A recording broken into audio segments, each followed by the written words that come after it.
What's up guys, welcome back to the channel. Today we're going to look at how to buy a used car. Now of course, my job is I'm a car dealer. I sell second-hand cars for a living, so I'm obviously going to tell you that the best way to ensure that you buy a good used car is to buy it from a reputable, trustworthy dealer like myself, because we will do all of these checks that we're going to talk about today for you and a whole lot more. However, I appreciate that everyone's circumstance is different and buying from a dealer might not be a possibility for yourself. An example of why this might be the case is budget. You do pay a premium for the security you get from buying from a dealer, so to save some money you might look to buy a car privately. So in this video we're going to look at some of the basic checks that anybody can do regardless of how much knowledge you have about cars, just to try and alleviate some of the risk. So this particular episode is going to be more useful for sort of the general public that are looking to learn a bit more about cars, and less so for my viewers that are traders themselves. However, if you're new to it and you've just started out a trader, then maybe this will give you the confidence to go out and buy your first bits of stock. So let's get into it.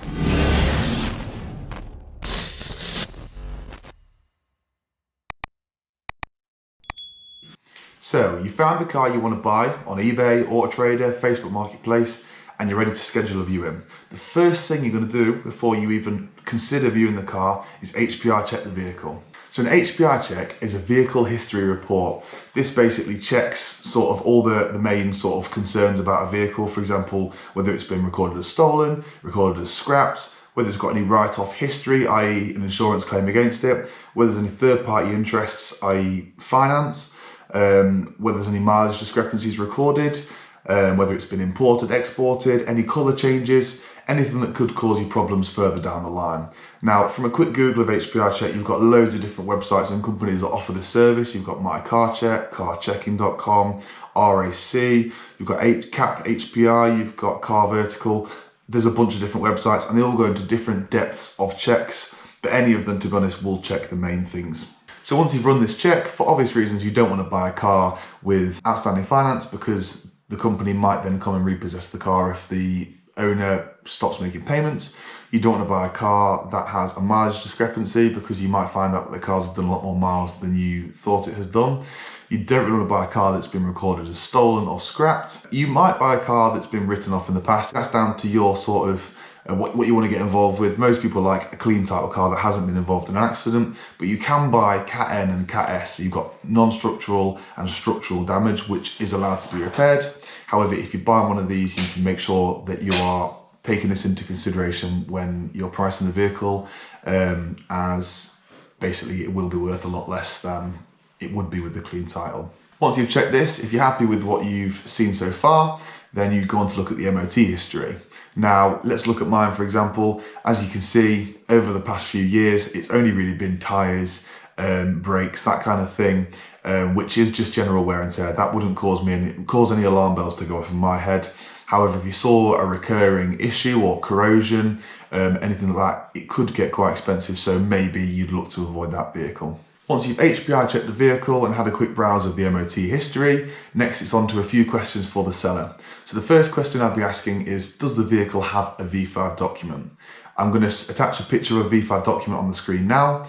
The main reason you need this is to sign the vehicle into your name and also to tax the vehicle.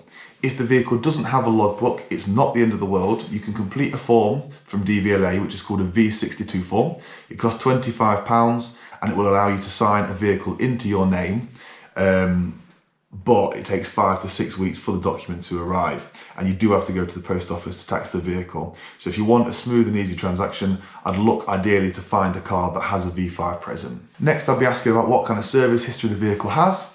If it's a small little car like a Fiat 500 or a 4KA or something like that, I personally wouldn't get too hung up on it. As long as there's some record of services in the past, that would be good enough for me. If you're buying something a bit more performance related, like something like mine, or you know, a bigger engine car, I would want to see good service history just to make sure that the engine has been maintained well. Even if it's just oil and filters once a year, it makes a big difference to sort of the condition of the car. Once you've checked all these things, if you're happy with the information the seller has provided you, it's time to schedule a viewing. So we're going to use my own car as an example, just for the purpose of this video. You'll have to excuse me, it's a right mess. But yeah, it's life, isn't it? So the first thing I'll be doing is checking out the bodywork. So my lovely Fran, story time. actually crashed my car about 3 months after I bought it. She was actually proven sort of not at fault, so to be fair, it wasn't her fault. But in this instance, you can see on this bonnet line here, the paint job haven't done the best job of lining up the new bonnet. Had to have a new bonnet on it, and there is some damage down there. If you just see, there is a crack, if you can see that. So that would be a good indication that this has actually been involved in an accident. Now, that to me wouldn't worry me too much because it's not structural, is it? It's just some plastic trims and stuff, but it would be worth speaking to the buyer, see if they're aware of any crashes or anything. That might be a good point to haggle it down with. If the damage was more severe, or if it looked as if panels really weren't lining up properly, then I'd be looking closer to see if there's any structural damage to the car. And if you don't know much about a car, that to me would be grounds to sort of leave that car and maybe look for another one. Remember, there is so many cars for sale. If something doesn't feel right, you're better off to walk away than to buy something you're not happy with. Other than that, it's a fairly straight car. On the back corner here, Fran, bless her heart, did just catch the wall, so there is a bit of scuff there. But again, if you're looking at a second-hand car, you're going to expect this sort of bodywork here and there. You've got some sort of light scuffs there, but again, they're all minor marks, so that none of that would cause me too much grief. Next thing I'll be doing is looking at the interior, seeing what condition that's in. And to be honest, this isn't really a make or break deal, it's what you can live with. So if I was to look around my car, with the paint I do, I have actually managed to get some paint on the seat. So again, that could be something to haggle with, or maybe that it could make sure it is reflected in the price. So once you've done your first sort of walk around of the car and you're happy, next we get into the slightly more nitty gritty stuff. So the next thing I'd be doing is looking at the tyres, making sure they're in fairly good nick. Another thing to look for is if they're matching brands all round, that is a good indication that the previous owner has kept it well.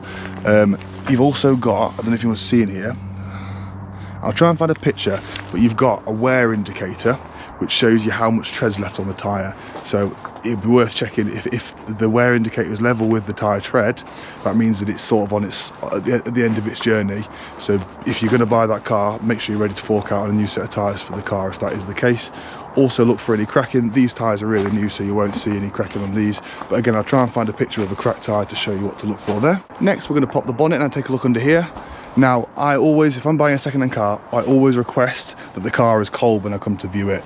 The reason being is, for example, if the battery's flat, they might have jumped it off, run it up, make sure they've got a bit of charge in it to sell it to you.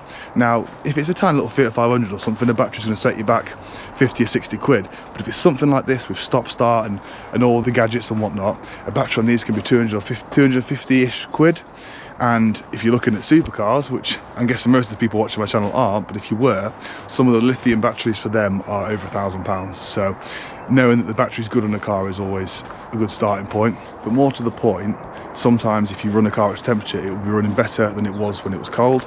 So for example, if there could be major engine issues that are being hidden from a cold start that you can see. So I would always recommend that you buy a car with a cold engine. This is potentially a bad example of a car to check under the bonnet because a lot of it's electric and done from the dash. But what you will usually have on the side of an engine is a dipstick. Always dip that, wipe it off and check it. We'll do that on my partner's car in a second. I actually forgot to do this. It's now pitch black outside, so I'm not going to have a chance to do it. But basically, remove the dipstick from the engine, wipe it off so it's clean, dip it again and take a look to see where the oil line lands. It should be somewhere between the minimum and maximum markers. So underneath the hood, you've got a few things to check. This is actually a bad example of a car to check because a lot of this is electronic. For example, you check the oil level on the dash. The coolant bottle is, oh, you can check these actually. So on these, this is the coolant.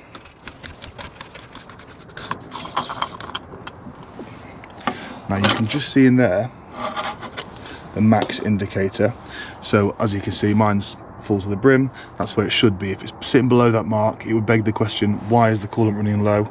And this could be an indication of head gasket issues or a number of other problems that you just don't want to be dealing with. So that's the first thing I'd check. Next, you can do the oil cap. If you're strong enough, I would look under here and check for any sort of creaminess. Now this can just be condensation, but if it was excessively sort of creamy, if there was like white cream on here, that might again be a sign of a head gasket.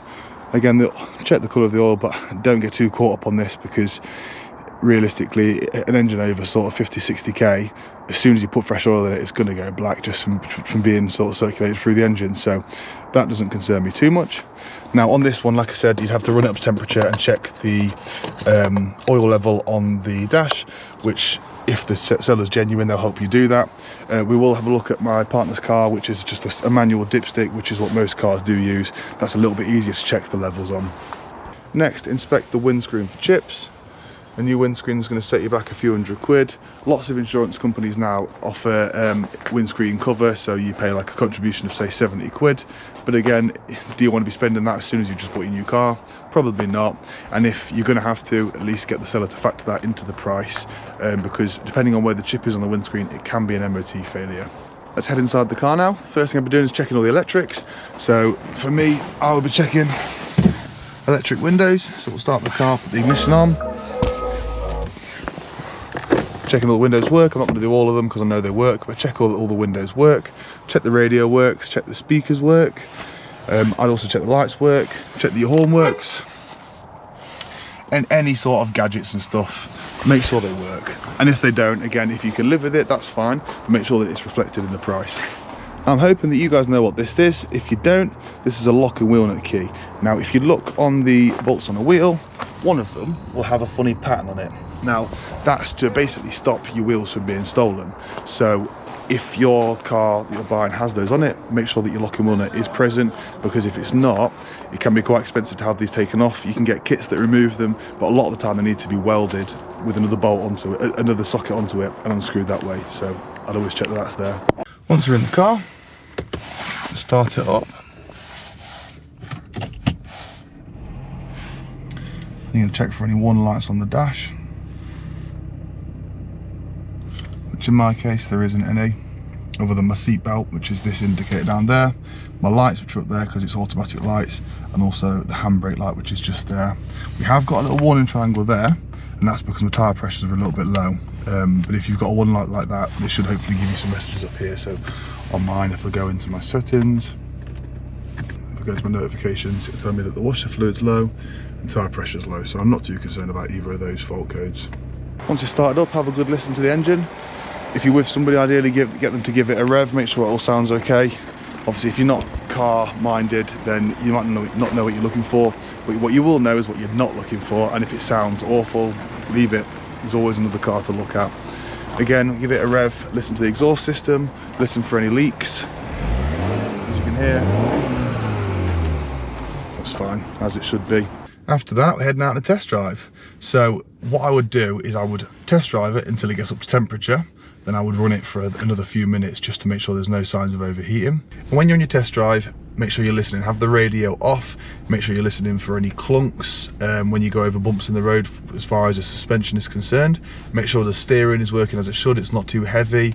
No signs of the power steering failing. Make sure that when you're in full lock either way, there's no nasty noises and whatnot. And I will be looking to make sure that it goes through all the gears okay, whether it's manual or automatic. And if it's manual, make sure that your clutch is responding as you'd expect it to. So off we go. I've actually got this in sport mode just because if I'm not in sport, it doesn't show me which gear we're in.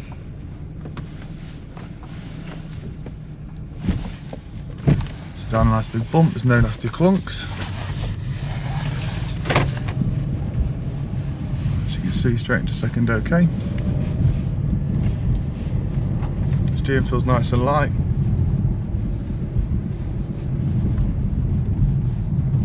What I'm going to do in a turn in right here, I'm going to give a nice heavy brake to make sure there's no noise from the brakes or no juddering. Nothing. And I'm going to make a point of fully locking this way, turn this corner. No noise from that side. And I'm going to give it some rev now to make sure there's no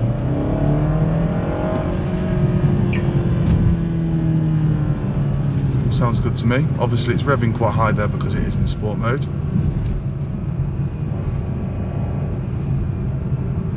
What I'm going to do now is I'm going to perform a turn just to allow myself to check the steering lock. That's all good. So at this point now, I've checked the suspension, I've checked the steering, I've checked that it goes through the gears. I'm just going to keep going on this test drive until the car is up to temperature.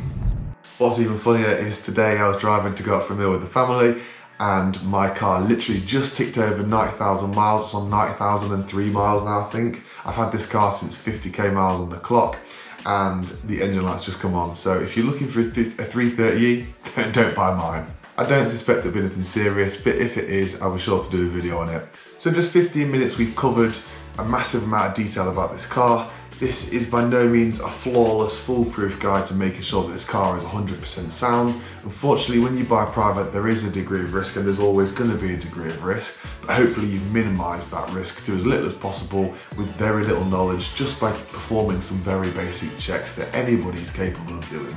I will just reiterate again that if you want that 100% peace of mind, I still recommend that you use a dealer like myself, because we performed all these checks already and a whole lot more. Most dealers will offer you a full 100-point PDI check of the vehicle.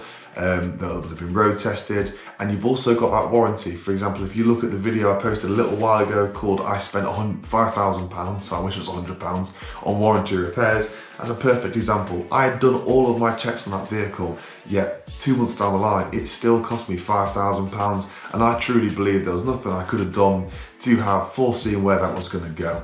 So if you want that peace of mind, I still urge you to buy from a dealer. I've put a little checklist in the description below for you to copy and paste to your phone's notes, so that when you get to that viewing, if you start to get a bit nervous and start to forget what you need to be looking for, you can just refer to the notes on your phone to hopefully give you that confidence to do your checks as thoroughly as you can. Guys, thank you so much for watching. If you've enjoyed this video, if you found it valuable, please don't forget to hit the like and subscribe buttons. And yeah, I'm going to let Jack sign this video off, and I'll see you in the next one. Hello, my name's Ben, and I've got a GoPro. Thank you.